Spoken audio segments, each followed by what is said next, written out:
주간 동안 주의 은혜 모두 평안하셨습니까? 옆에 사람하고 인사합시다. 사랑합니다. 축복합니다.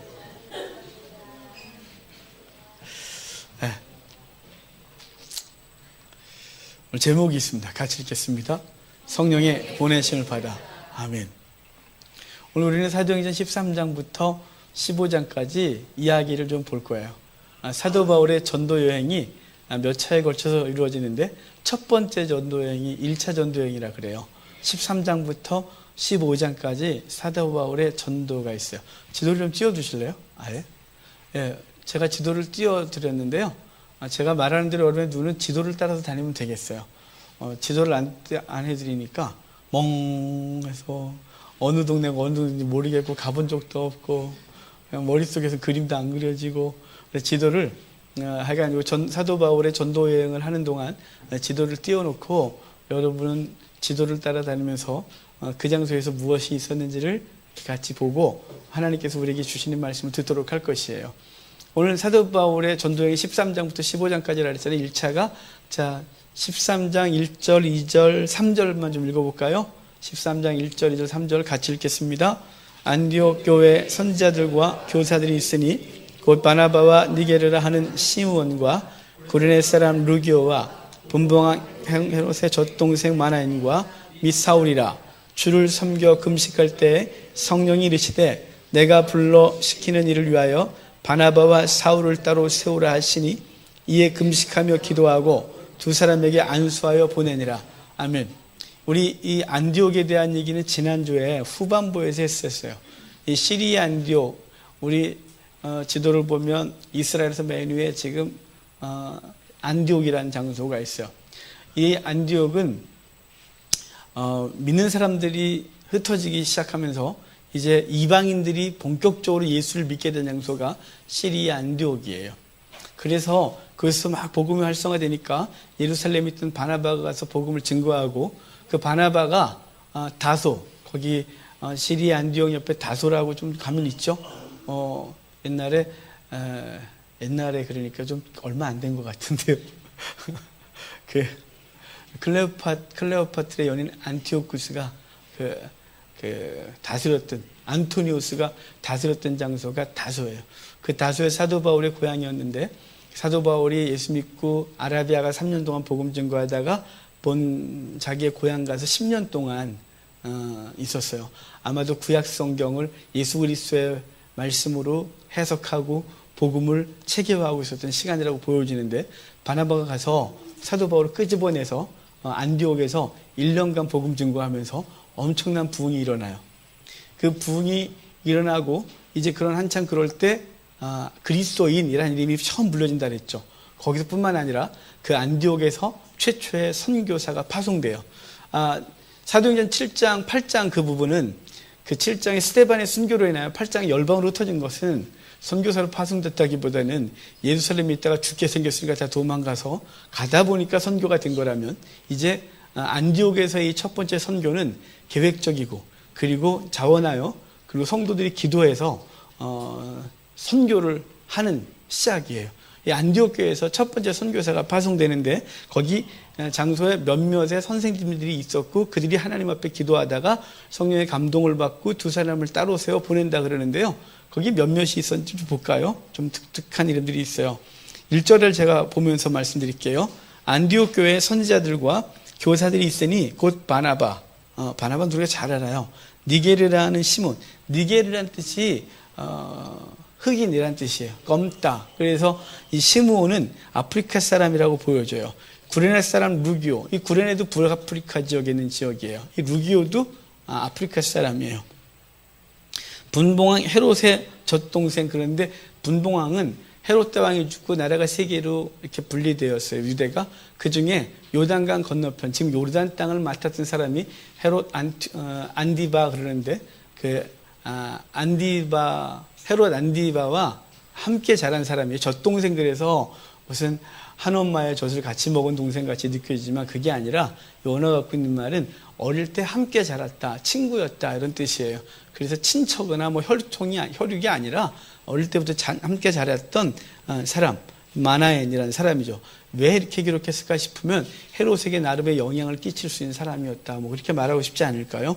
그 다음에 사울이라 그래서 그들이 서로 금식하며 하나님의 성령의 감동을 받고 두 사람을 따로 세워요. 그 사람이 바나바와 사울이에요.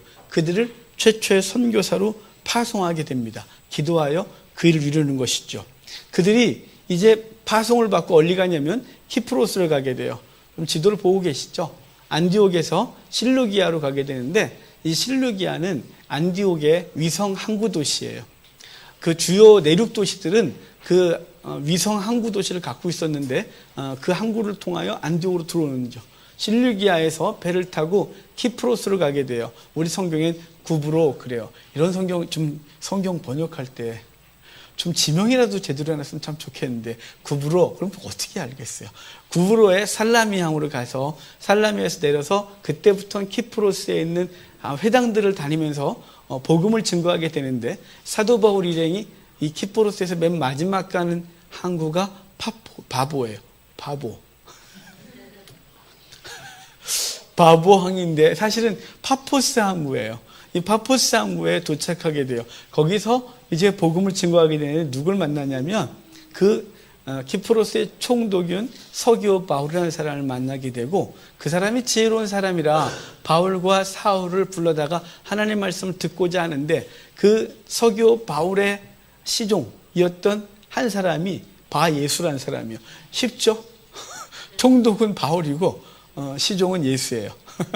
바예수라는 사람인데 이 사람을 다른 이름으로 엘루마 그러는데 이 엘루마라는 말은 오늘 번역에 마술사라 그래 있는데요. 사실은 직역을 하면 박수무당 이런 뜻이에요. 그러니까 총독이 옆에 무당 같은 거 하나 두고 어떻게 해야 돼?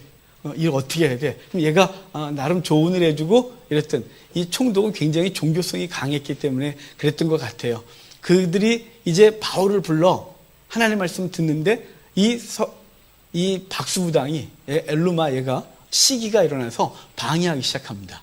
어떻게 방해했는지 구체적으로 얘기를 하지만 아마 말씀 못 듣게 하고 막 옆에서 아니라 그러고 그런 게 어디냐 그러고 막 그렇게 했죠. 듣다가 사도 바울이 도저히 복음 증거가 안 되니까 저주를 하게 되는데 자, 그 장면 볼까요? 11절 같이 읽겠습니다. 보라, 이제 주의 손이 내 위에 있으니 내가 맹인이 되어 얼마 동안 해를 보지 못하리라 하니 즉시 안개와 어둠이 그를 덮어 인도할 사람을 두루 구하는지라.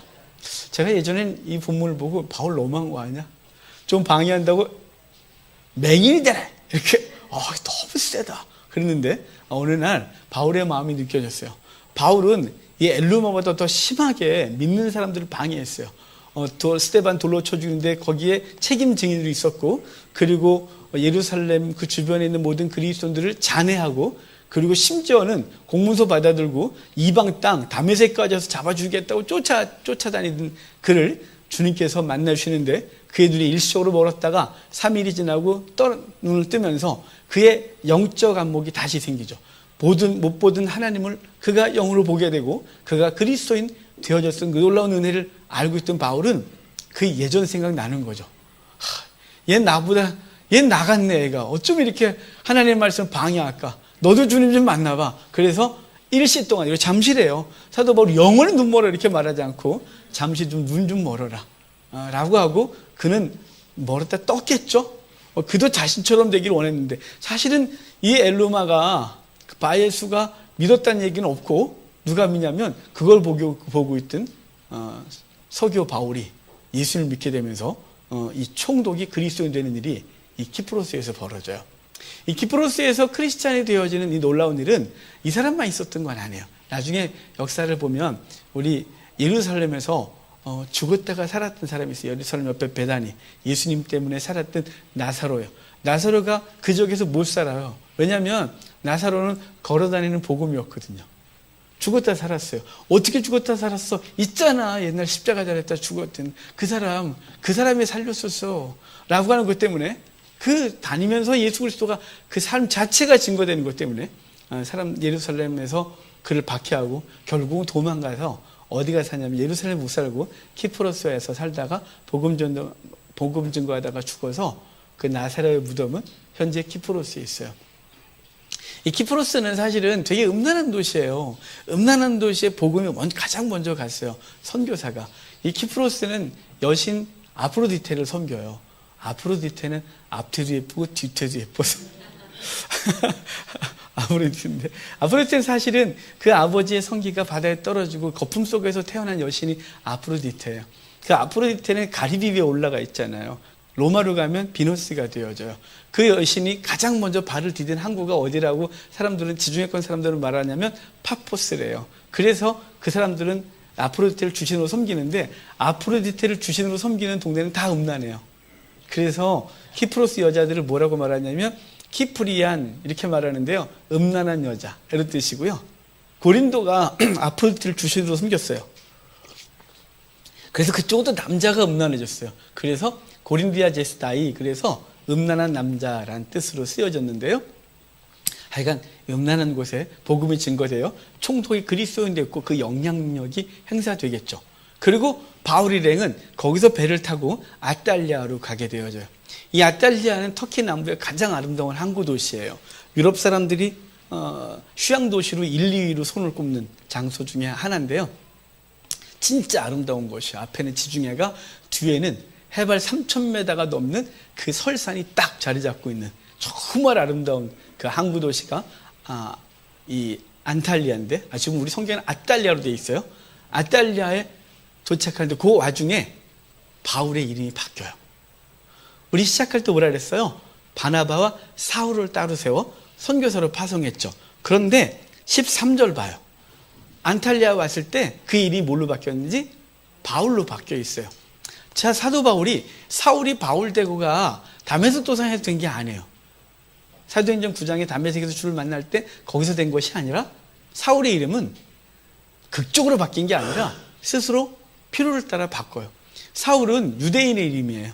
사울은 유대인들 중에 베냐민 지파에서 그래도 가장 유명한 사람이 사울 왕이었기 때문에 베냐민 지파 사람들은 자신들의 조상 중에 유명한 사람 한 사람의 이름을 갖고 있는 것을 자랑스럽게 하는데요. 사울은 그 이름을 갖고 있었던 거죠. 그런데 그가 이방인 선교를 하다 보니까 유대식 이름이 이방인들에게 발음이 잘 안 되는 거예요. 여러분, 제가 선교 나가서 사람들, 현지인들하고 얘기를 할 때 제 이름은 황교관이에요. 그러면 그 사람들이 제 이름 발음을 얼마나 힘들겠어요. 저희 할머니도 저한테 교관이라고 그래서 제가 맨날 할머니나 교관이라고 그러면 교관이라고 그러는 할머니가 돌아가셨어요.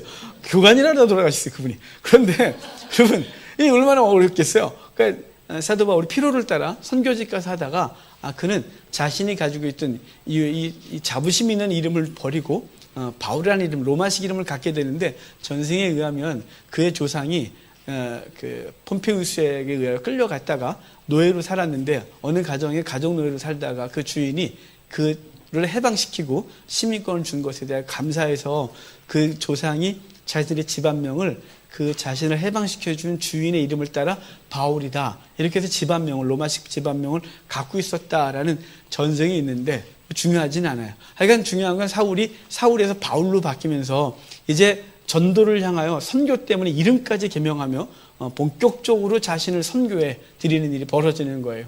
안탈리아에 있다가 버가에 갔는데, 버가에서 누가 떠나냐면 마가가 떠나요. 원래 출발할 때 파송되기는 바나바와 바울이 파송됐는데, 그때 바나바의 조카 마가를 데려가요. 마가가 누구냐면 예수님이 최후의 만찬했던 그 집 주인 아들이에요. 예수님이 계실 때 10대 후반이었는데 이제 어느 정도 세월이 지나면서 외삼촌이 선교여행 떠난다니까 저도 따라가요. 그래 따라와서 일 돕다가 버가에서 돌아가거든요. 버가에서 돌아간 이유는 몇 가지가 있는데 지금 시간상 거기까지 할 이야기가 없고요. 이제 거기서 마가가 돌아가고 바나바와 바울이 그 산맥을 넘어가요. 이 타우루스 산맥이 얼마나 높으냐면 3,300m가 넘는 산맥이에요. 그래서 당시 그 지역에서 가장 사고가 많이 일어났던 장소고, 겨울엔 눈사태나 이런 것들로 힘들었고, 강도떼들이 잘 잡고 있다가 그 산맥 넘어가는 상인들을 약탈하고 죽이고 그랬어요. 그러니까 이 높은 산맥을 넘어서 어디까지 가려고 하냐면 비시디아 안디옥으로 넘어가고 있는 거예요. 출발을 어디서 했어요? 시리아 안디옥에서요. 근데 지금 어디로 가냐면 비시디아 안디옥으로 넘어가고 있는 거예요. 이 비시디아 안디옥, 이고니온 평야에 있는데요. 해발 1000m예요. 그냥 그 평원 자체가 1000m예요. 해발 1000m. 우리 설악산 정도 높이에 있는 지역이 이 이고니온 평야의 이 비시디의 안디옥이라는 동네인데 왜 일리 갔을까요? 왜 사도 바울은 첫 번째 전도 여행 목표지를 키프로스 갔다가 배 타고 안탈리아 가서 버가에서 그 높은 산맥을 넘어가서 비시디 안디옥까지 갔을까요? 이 비시디 안디옥이 갖고 있는 중요한 것 때문에 그래요. 지금 사도 바울이 출발한 장소가 안디옥이라 그랬잖아요. 안디옥이라는 이름을 갖고 있는 도시는 컸어요. 왜냐하면 헬라 시대 때 알렉산더 사후의 나라가 4개로 갈라지고 그리고 유대를 중심으로 2개로 갈라지게 되는데요. 북쪽을 셀루쿠스가 맞는데 그때 황제 이름이 안티오쿠스였어요. 그 안티오쿠스가 자신의 이름을 따라 몇 군데 도시를 만들고 그 도시를 중심으로 그 지역을 다스렸어요. 그러니까 그 가장 중요 도시가 시리아 안디옥에서 거기가 수도였어요. 그리고 아나톨리아 고원을 지금 터키 중심부를 통제하고 있는 도시가 또 안디옥이죠. 그래서 그건 비시디아 지역에 있었던 안디옥이다. 그래서 비시디아 안디옥인데 제가 그 장소 갔을 때 그 유적지가 어마어마했어요. 그래서 그 엄청난 도시, 그 도시를 중심으로 동쪽으로 저기 지중해 에베소 쪽으로 나가고 남쪽으로 나오고 저 북쪽으로 넘어가게 되고 그리고 아시아로 넘어올 수 있는 중요 도시였어요. 사도 바울은 거기를 복음의 거점 삼고 싶은 거죠. 그래서 거기까지 넘어갔던 거예요. 그곳에 가서 어디 갔냐면 회당에 가서 복음을 진 거예요. 사도 바울의 그 1차 전도여행의 주 장소가 다 가는 곳마다 회당을 찾아다녀요. 회당을 찾아다니는데 특별히 이곳에서도 회당 가서 복음 증거하는데 회당에서 복음 증거할 때 모습이 나와요. 그 부분 좀 볼게요. 16절입니다. 13장 16절 같이 읽겠습니다. 바울이 일어나 손짓하며 말하되 이스라엘 사람들과 및 하나님을 경외하는 사람들아 들으라. 아멘. 지금 사도 바울이 회당에 가서 복음을 증거하게 되는데 사실은 거기 일어나서 손짓하며 설교한다 그러죠. 원래 유대식 설교는 그렇게 하는 게 아니에요.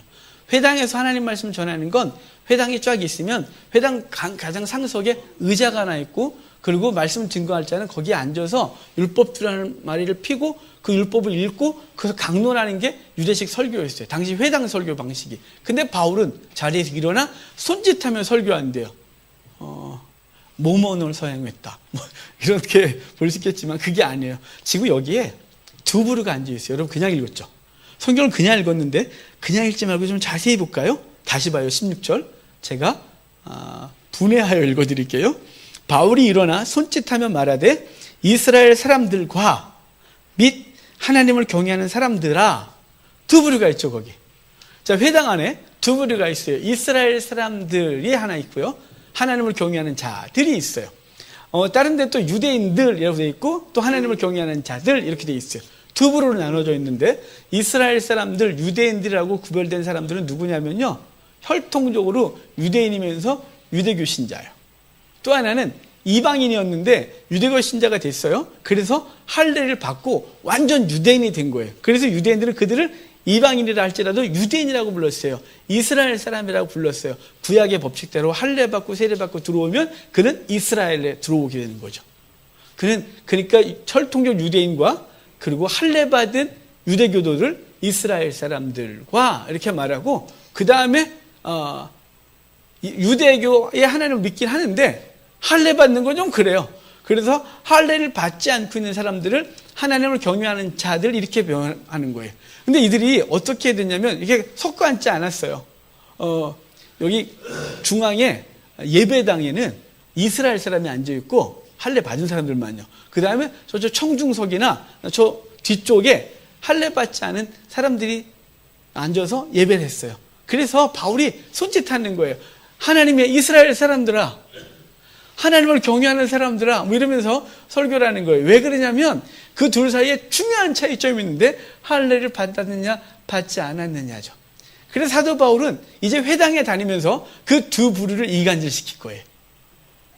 원래 이간이었어요. 자기들끼리 분리했어요. 그래서 매 회당 예배 때마다 그 회당에 설교하는 자는 그 뒷사람들한테 당신들은 아직 아니에요. 구원받지 못했어요. 할례 받아야 완전한 구원이 있어요. 이렇게 말했고, 그들은 항상 하나님을 예배하면서 앉아서도 그것 때문에 항상 이렇게 외곽에 있었고, 그리고 강제로 할례 받은 사람들도 거기 있어야 되는 거야 라는 이 갈등이 있었을 때 바울이 분명히 말해주는 거예요. 이제 회당에 가서 하나님 말씀을 증거하는데 할례 무용론 전할 거예요. 할례가 구원의 조건이 아닙니다. 하나님의 은혜로 구원받은 것입니다. 예수님께서 그 모든 것을 성취하셨으므로 우리는 할 것이 없습니다. 그리스도를 믿으면 구원 얻습니다. 할례는 구원의 조건이 아닙니다. 이렇게 말하는 거죠. 자, 그러면 여러분이 청중이에요. 그럼 어떻게 반응할까요?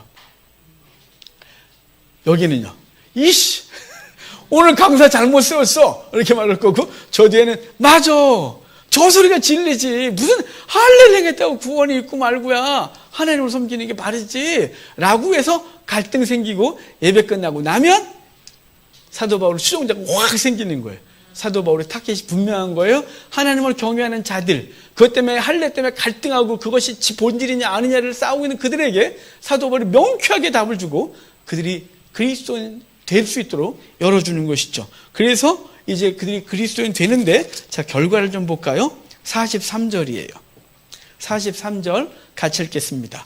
회당의 모임이 끝난 후에 입교한 경건한 사람들이 많이 바울과 바나바를 따르니 두 사도가 더불어 말하고 항상 하나님의 은혜 가운데 있으라 권하니라. 아멘. 자, 지금 무슨 얘기를 하냐면 유대인과 유대교에 입교한 경건한 자들, 이렇게 말하죠. 아까 이스라엘 사람들과 하나님을 경외하는 자들에게 말했다면 지금은 유대인들과 그리고 하나님을 경외하는 자들, 이렇게 표현해서 할례를 받지 않았으나 하나님을 경외하는 사람들이 있었고 그들이 바울 일행을 따르는데 그들에게 바울이 한 말이 있어요. 너희는 항상 하나님의 은혜 가운데 거하라, 이렇게 말해요. 무슨 뜻일까요? 하나님의 은혜 가운데 거하라, 이 말은 다시는 율법 붙들지 마라, 다시는 행위로 무엇인가 된다고 생각하지 말고 오직 하나님의 은혜 가운데 너희 믿음을 두고 그 믿음이 너희를, 그 은혜가 너희를 지킴을 믿고 있으라고 말하는 거예요. 이제 오늘 율법에 대한 얘기를 저 뒤에 잠깐 할 건데 그건 그 뒤에 가서 하고 44절 봅시다. 44절 45절 같이 읽어요. 그 다음 안식일에는 온 시민이 거의 다 하나님의 말씀을 듣고자 하여 모이니 유대인들이 그 무리를 보고 시기가 가득하여 바울이 말한 것을 반박하고 비방하거늘. 놀라운 일이 벌어지지 않았어요? 회당에서 하나님 말씀을 전했는데 그 다음 주에 회당 예배 때 딱 갔더니 온 시민이 거의 다 모여서 바울의 말을 듣고자 했대요. 그래서 유대인들이 시기가 일어난 거죠. 왜냐하면 자기들이 할 때는 반응이 별로 없었는데 왜 어디서 굴러먹던 이상한 사람이 오더니 사도 바울이 진짜 못생겼거든요. 주 2세기 때 사도 바울의 묘사가 이래 돼 있어요. 키가 작고 코는 매부리 코에 다리는 안짱다리에 머리는 대머리고 눈에선 진문이 나고 그래서 종합적인 평가가 부담이 없었다 그랬대요. 그랬더니 누가 저한테 그러더라고요. 목사님 부담 없어요. 그래서 고마워요. 나를 바울처럼 봐줘서 그러는데 하여간 바울이 그런 사람이 와서 하는데 막 사람들이 막 몰려오는 거죠. 시기와 질투가 일어나 사도 바울을 박해하고 결국 그들은 이 비시디 안족에 있을 수 없고 그들은 다음 도시로 가게 되어집니다. 자, 14장 가볼까요? 14장 1절에 그들이 간 장소예요. 1절 같이 읽게요.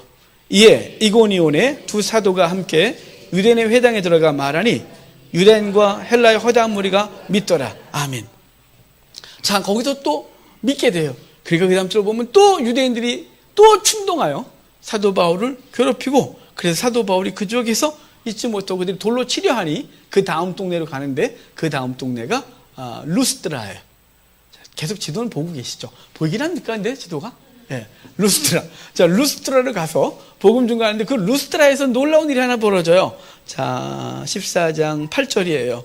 8절만 좀 읽을게요. 루스트라에 발을 쓰지 못하는 한 사람이 앉아 있는데 나면서 걷지 못하게 되어 걸어본 적이 없는 자라. 자, 나면서부터 안진뱅이 된 사람을 고치는 장면이 있어요. 이건 마치 어떤 장면을 다시 보는 것 같았냐면 성령이 임하고 나서 베드로와 요한이 성전에 기도하러 올라가다가 날 때부터 안진뱅이를 보고 내가 너한테 줄 건 없지만 나사렛 예수 이름으로 일어나 걸으라 그래서 그의 손을 일으켜 세우고 걷기도 하고 뛰기도 하여 성전에 가서 하나님을 찬송한 것 때문에 5,000명이 죽게 돌아온 그 사건을 다시 한번 보여주는 것 같아요. 사도 바울은 베드로는 예루살렘에서 그 일을 벌였다면 이제 최초의 선교를 본격적으로 하는 시점에서 바울을 통하여 이방인 지역에서 동일한 일을 벌여 그 안진뱅이를 고치시는 놀라운 일이 벌어지는데요. 이것 때문에 그 지역 사람들이 난리가 나요. 시 외곽에 있었던 그 제우스 신전에서 이 소식을 듣고 소호 그리고 화환을 갖고 와요. 왜냐하면 신이 강림했다고. 그 신의 이름이 나와요. 자, 12절에 한번 볼까요? 14장 12절 같이 읽겠습니다. 바나바는 제우스라고 하고 바울은 그 중에 말하는 자임으로 헤르메스라 하더라. 아멘. 여기 제우스와 헤르메스, 어른들은 사실은 잘 몰라요. 애들이 잘 알아요. 어릴 때부터 만화 많이 봐서. 자, 제우스와 헤르메스는, 제우스는 그리스의 최고의 신이죠. 헤르메스는 그 제우스 옆에서 전령으로 움직이는 신이에요. 꾀돌이고 때로는 거짓말도 하고 하여간 이렇게 말이 많은 친구인데, 근데 일이 벌어지고 나니까 사람들이 와서 사도 바울과 바나바를 제우스와 헤르메스가 임했대요. 근데 이게 되게 이상해요. 바나바는 아무 말도 안 하고 가만 잘생겨갖고 있으니까 제우스라고 그러고, 못생기게 말 많이 하니까 바울이라 헤르메스라고 그러고, 잘생긴 사람만 좋아하는 이 못된 세상을 어떻게 하면 좋을까 싶은데 하여간 그렇게 그러는데, 바울이 그걸 봐면서 이렇게 말해요. 그들에게 그들이 화가 날 얘기를 하는데, 자, 그 얘기를 좀 볼까요? 15절이에요. 사도 바울이 항상 너무 직설적으로 말하는 바람에 가끔 돌에 맞을 소리 나는데 15절 읽어요. 이르되 여러분이요 어찌하여 이러한 일을 하느냐? 우리도 여러분과 같은 성정을 가진 사람이라 여러분에게 복음을 전하는 것은 이런 헛된 일을 버리고 천지와 바다와 그 가운데 만물을 지으시고 살아계신 하나님께 돌아오게 함이라. 아멘. 이거 헛된 짓이야. 이런 짓 숨기지 마요. 우리가 이렇게 복음 전하고 이런 일을 행하는 건 여러분이 여호와께로, 하나님께로 돌아오려고 하는 거지. 여전히 제우스나 헤르메스나 이런 짓 하지 말라고 막 그랬어요. 그러니까 제사하러 왔던 사람들이 뭔가 뻘쭘하지 않겠어요. 송아지 끌고 오고 화환 갖고 왔는데 이거 아니라 그러고, 그거는 바보 같은 짓이라 그러고, 어리석은 짓이라고 막 그러니까 이거 이럴 수도 없고 저럴 수도 없고 막 그러는데, 그때 유대인들이 또 등장해요. 하여간 어디나 등장해요. 끝까지 쫓아다녀요. 자, 19절 봐요. 19절 같이 읽어요. 유대인들이 안디옥과 이고니온에서 와서 무리를 충동하니 그들이 돌로 바울을 쳐서 죽은 줄로 알고 시외로 끌어내치니라. 자, 이제는 안디옥, 이고니온. 자, 지금 바울이 거쳐다니면서 회당에서 더 뒤집어놨던 장소들이에요. 그들이 얼마나 열받겠어요. 저 인간이 와갖고 우리 회당에 우리 회당을 풍지박산을 만들어놨어요. 다 그리스도인 되게 한 거예요. 그러니까 유대인들이 쫓아와서 거기서 충동질을 내요. 그 현지인들을 충동질하고, 그래서 그들이 그 충동을 받아 바울을 돌로 쳐 죽여요. 그래 죽었다고 생각해서, 여러분 그들이 보기에 진짜 죽은 거예요. 만약에 여러분 죽은 줄 알겠어요? 그냥 숨을 안 쉬었겠죠. 그래서 사도 바울을 시외곽에다가 쓰레기 버리는 데 던져버렸어요. 그리고 그를 추종한 사람들이 가서 그 안타까움 앞에 있는데 그들은 갖고 사도 바울을 털털 털고 일어나요. 사도 바울은 안 죽어요. 그래서 이런 말이 있어요. 사명이 있는 자는 안 죽는다고. 그러니까 환난이 있으십니까? 안 죽을 거니까 걱정하지 마세요. 사명이 있어요. 하여간 바울이 일어나서 거기서 어디 가냐면 더베로 가요. 더베로. 여러분 돌 맞은 사도 바울을 상상해 보셨어요? 근데 여기 특징이 하나 있어요. 바나바가 맞았다는 얘기는 없어요. 잘생겨서 안 맞았어요. 그러니까 바울이 어디로 가냐면 더베로 가는데, 더베 가서 또 복음 준 거예요. 여러분 돌에 맞았으면 그 사람의 몸이 이게 제대로 돼 있겠어요? 여기저기 돌 맞아서 멍들고 깨지고 피나고 만시장에 돼 있을 텐데, 그 몸을 가지고 더베로 가서 복음 증거하고, 그리고 더베에서 루스드라로서 이고니온으로, 이고니온에서 안디옥으로, 안디옥에서 더베, 그리고 안탈리아로, 그리고 키프로스로 해서 안디옥으로 다시 돌아오는 거예요. 저는 사도 바울이 진짜 복음에 미친 사람이다, 이걸 여기서 알아요. 그는요, 더베에서, 여러분 더베에서 좀만 가면 자기 집이에요. 다소. 저 같으면 집에 갔어요. 바나바한테, 바나바 내 몸이 너무 아파요. 일단 맞췄으니까 집에 좀 잠깐 가서 쉽시다, 이럴 것 같은데 바울이 다시 돌아갑시다. 그래서 돌아가요. 왜냐하면 자기는 돌 맞아서 복음 증거 돌을 맞았는데 그들은 거기 살아야 되잖아요. 예수 믿은 사람들은 거기서 그 복음 때문에 그 기존의 유대인들과 그 지역민들에게 박해를 살면서 받아야 되는 거예요. 바울은 그들에게 다니면서 다시 그들의 믿음을 굳게 하는데 이렇게 말해줘요. 22절이에요. 22절, 오늘 우리가 암송구절로 정했던 말씀인데 같이 봐요. 제자들의 마음을 굳게 하여 이름에 머물러 있으라 권하고 또 우리가 하나님의 나라에 들어가려면 많은 환난을 겪어야 할 것이라 하고. 아멘. 바울은 자신만 생각하는 것이 아니라 복음을 전했고 복음을 받은 자들이 환난 가운데 있을 걸 알고 그들에게 가서 하나님 나라 들어가려면 천국 가는 과정 가운데 환난은 당연한 거야. 믿음 지켜요. 이렇게 말하고 그 지역을 다 돌아서 왔다는 사실이에요. 그리고 예루살렘에서 회의가 벌어지는데 어떤 회의가 벌어지냐면 이방인에게 복음 증거할 때 어떤 기준을 정하느냐. 이방인도 할례 행하라고 말하라. 이렇게 말하고 있는 거예요. 자, 그 장면 그냥 15장 5절 좀 봅시다. 15장 5절. 바리새파였다가 그리스도인 된 사람들인데 같이 읽어요. 바리새파 중에 어떤 믿는 사람들이 이방인에게 할례를 행하고 모세의 율법을 지키라 명하는 것이 마땅하다 하니라. 자, 지금 바리새인이었다가 그리스도인 된 사람들이 여전히 율법 붙들고 있는 거예요. 이방인들이 예수 믿으면 그들 당연히 할례 받는 거 마땅한 거야. 그거 어떻게 그걸 빼고 예수 믿는다 그래? 안 되지 라고 말하는 것이죠. 율법 지켜야 된다는 거예요. 우리 좀 말할까요? 예수 믿으면 주일날 빠지면 안 되지. 오늘 빠진 사람이 여러 있어요. 오늘 빠지면 안 되지. 그 믿는 게 맞는 거야? 예수 믿으면 이거 지켜야지. 이거 해야지. 막 이 규를 자꾸 만드는 거예요. 자꾸. 여러분, 우리가 하나님 앞에 주일 예배하고 여러분이 그 아까운 돈을 구별해 하나님 앞에 드리며 그리고 교회 일이 있으면 시간을 내서 봉사하는 이유는 뭔가요? 구원받으려고요. 아니요. 그거 갖고 구원받으면 여러분 같은 사람은 구원 못 받아요. 왜냐면 그렇게 열심을 내지 않거든요. 저만큼도 안 내시면서 무슨 구원을 받겠다고 안 되십니다, 여러분. 그럼 저는 억울하잖아요. 그게 아니고 그래서 구원받는 게 구원받았기 때문에 감사해요. 우리는 주일을 구별하여 주 앞에 예배하고 물질을 구별하여 주의 나라를 세우기 위하여 애쓰고 우리의 시간을 구별하고 에너지를 구별해서 주께서 원하시는 일을 위해 헌신하는 것입니다. 그런데 이 초기 기독교인들이 갖고 있었던 사고방식은 율법도 복음도 갖고서 이 정체성 불분명한 거예요. 근데 베드로가 아주 멋있는 말을 해요. 볼까요? 10절 11절이에요. 베드로가 말이에요. 같이 읽어요. 10절 11절. 그런데 지금 너희가 어찌하여 하나님을 시험하여 우리 조상과 우리도 능히 매지 못하던 멍에를 제자들의 목에 두려느냐. 그러나 우리는 그들이 우리와 동일하게 주 예수의 은혜로 구원받는 줄을 믿노라 하니라. 자, 베드로가 그러는 거예요. 아니, 우리 조상도 우리도 매지 못하는 멍에를 이방인에게 왜 매이냐 이렇게 말하는 거예요. 우리 조상도 율법의 명에 매일지 못했다. 그거 제대로 매지 못해서 심판받고 흩어지고 고난받고 그랬었다. 우리 조상 중에 누가 제대로 맸냐? 우리는 맨 적이 있느냐? 이렇게 말하는 거예요. 우리도 그 율법을 제대로 맨 적이 없는데 왜 이방인에게 매게 하느냐? 라고 말하는 거예요. 이 말은 베드로가 예수 그리스도의 분명한 은혜 가운데 있었던 거예요. 그는 자신의 의지로 해보려다가 다 실패했고 그리스도의 사랑으로 다시 섰고 그리고 이방인에도 복음 증거되는 것을 그의 손으로 고넬료에게 안수하면서 복음 증거되는 걸 받고 그래서 베드로가 말하는 거예요. 아니라고.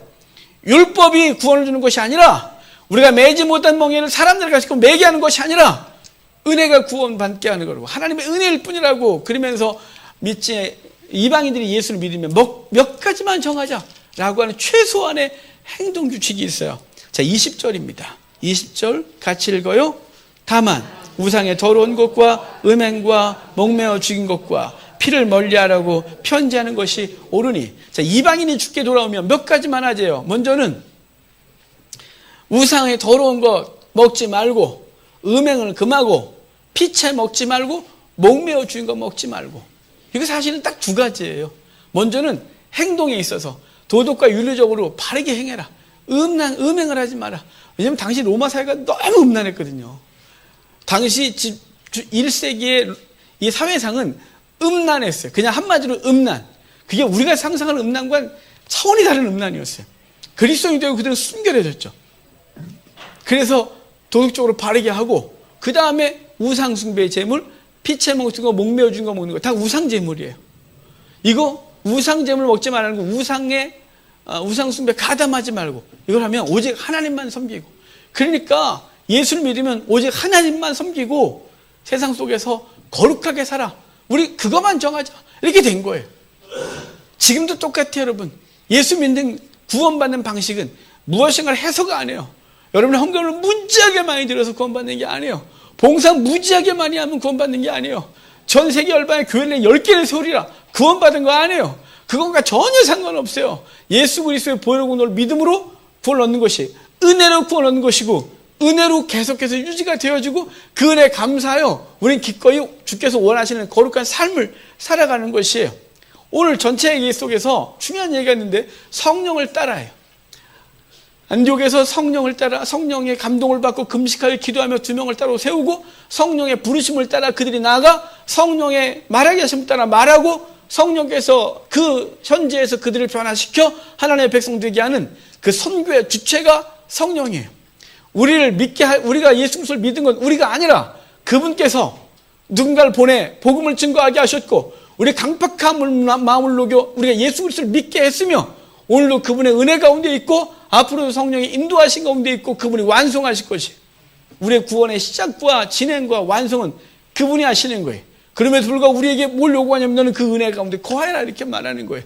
천국 갈 때까지 환난과 박해가 있을 것이라는 걸 분명히 전제하고 있는 것이에요. 예수 믿으면 아무것도 없다, 예수 믿으면 다 잘 된다, 거짓이에요. 여러분, 그렇게 말하는 목사님들 다 사기꾼이에요. 왜냐하면 사기꾼이에요. 절대로 그렇게 될 수가 없는 거예요. 왜냐하면 세상 주관자가 사단이고, 그 세상 주관자와 대항하여 살아가는 게 성도의 삶인 것이에요. 예수 그리스도를 믿는 순간 세상 가치관과 대항하여 사는 거예요. 그동안 세상 방식으로 살던 곳에서 벗어나서 주께서 원하시는 것이 무엇이냐, 그걸 알고 살아가는 거예요. 그래서 당연히 고난이 따르는 거예요. 그래서 환난이 따르는 거예요. 사단이 그냥 두지 않는 거예요. 방해하고 박해하고 모함하고 충동질해서 세상을 충동질하여 성도를 괴롭히는 것이고, 때로는 돌에 맞을 수도 있는 것이고, 죽어 쓰레기 던져지는 곳에 버려질 수도 있는 것이. 여러분, 그거를 잃어버리면 안 되는 거예요. 예수 믿으면 잘 된다는 이 말에 우리가 자꾸 너무 현혹돼서 어려움을 당하면 왜 이래? 이러고, 누군가가 어려움을 당하면 욥의 친구처럼 넌 이래서 그래 이렇게 말하고 앉아있고, 잘 되면 하나님의 은혜를 까먹고 지가 잘나서 그런 줄 알고, 하나님의 섭리 가운데 그분의 은혜 가운데 있으며, 환난도 하나님의 계획 가운데 있으며, 잘되는 것 주의 계획 가운데 있어 우리는 아무것도 없고 그분께서 우리를 통하여 하나님의 나라를 세우기를 원하시는 그 철저한 섭리 가운데 있다는 사실을 기억하시길 바랍니다. 열심히 신앙생활도 환난이 있는 것이고, 신앙생활 대충 하는데도 객관적으로 보면 잘 되는 것 같은 것도 있는 것이, 하나님의 그 각각을 따라서 각각의 사람들에게 행하고자 하는 것이 있는데요, 중요한 건 뭐냐면 예수를 믿는다고 환난이 없는 것이 아니라 천국 가는 그 길에 환난이 따른다는 사실을 기억하시기를 바랍니다. 여러분도 율법을 매지 마시고 그 누구에게도 율법을 매이지 마십시오. 그래야 되는 거라고, 이래야 되는 거라고. 여러분, 거룩한 삶에 대하여 하나님을 사랑함으로 그 일을 행하는 것에 대해 가르치나, 그렇게 해야 구원받는 것이라고, 그렇게 하는 것이라고 이렇게 자꾸 말하면 자기도 감당 못하면서 남에게 자꾸 무거운 짐을 지워서 신앙생활이 집이 되어지고 노예가 되어지는 거예요. 뭐의 노예예요? 율법의 노예예요. 주님께서 우리를 은혜로 구원하셨어요. 그리고 그 은혜에 감사하여 우리 기꺼이 그 길을 가는 거예요. 은혜에 감사해서 가는 길은 지치지 않아요. 사랑해서 가는 길은 지치지 않아요. 사랑해서 수고하는 것은 절대로 지치지 않아요. 절대로 안 지쳐요. 여러분의 자녀들에게 뭘 하는데 지칩니까? 사랑 안 하셔서 그런 거죠. 하도 꼴통짓을 하니까 그냥 사춘기 들었다고 아버지한테 대항하고 막 말 함부로 하고, 그냥. 그렇지만 그럼에도 불구하고 우리는 그 자식을 위해서 있는 힘을 다해요. 안 지쳐요. 근데 누군가가 전혀 관계없는 사람이 나한테 그러면 당장 안 봐요. 왜냐하면 사랑하지 않아서 그래요. 율법이 그러하고요, 사랑은 전자예요. 우리 주님 사랑을 경험하는 게 더 중요해요. 그의 은혜가 무엇인지 잘 알아야죠. 그러면 시키지 않아도 주께서 원하시는 거룩한 삶에 대해서 아침부터 잘 때까지 내 인생을 어떻게 살까를 고민하게 되어져요. 환난 많지만 쓰러져서 거기서 널브러 앉아서 왜 사니, 죽는 게 낫니, 이런 헛소리 안 하고 주님 사랑 때문에 기꺼이 일어나 내게 맡긴 삶에 대하여 책임을 다하고 주께서 부르신 날 때까지 힘을 다하게 되는 거예요. 사도 바울이 성령의 감동을 받고 은혜 가운데 거하였고요, 초대교회도 그래했고, 오직 우리에게 주시는 멍에는 은혜의 멍에밖에 없어요. 율법의 멍에를 사도 베드로가 그러는 거예요. 우리 조상도 못 맺고 우리도 못 메고 있는데 자꾸 누구한테 매게 하는 거야, 이렇게 말하는 거죠. 우리가 조금 괜찮을 때 자기가 괜찮은 사람 같은데요, 넘어져 보면 알아요. 우리가 아무것도 아닌 걸. 그렇다고 자꾸 넘어지지 마십시오. 하나님 앞에 건강하게 서고 바로 서서 거룩한 주의 백성으로 사는 귀한 은혜가 있기를 주의 이름으로 축복합니다.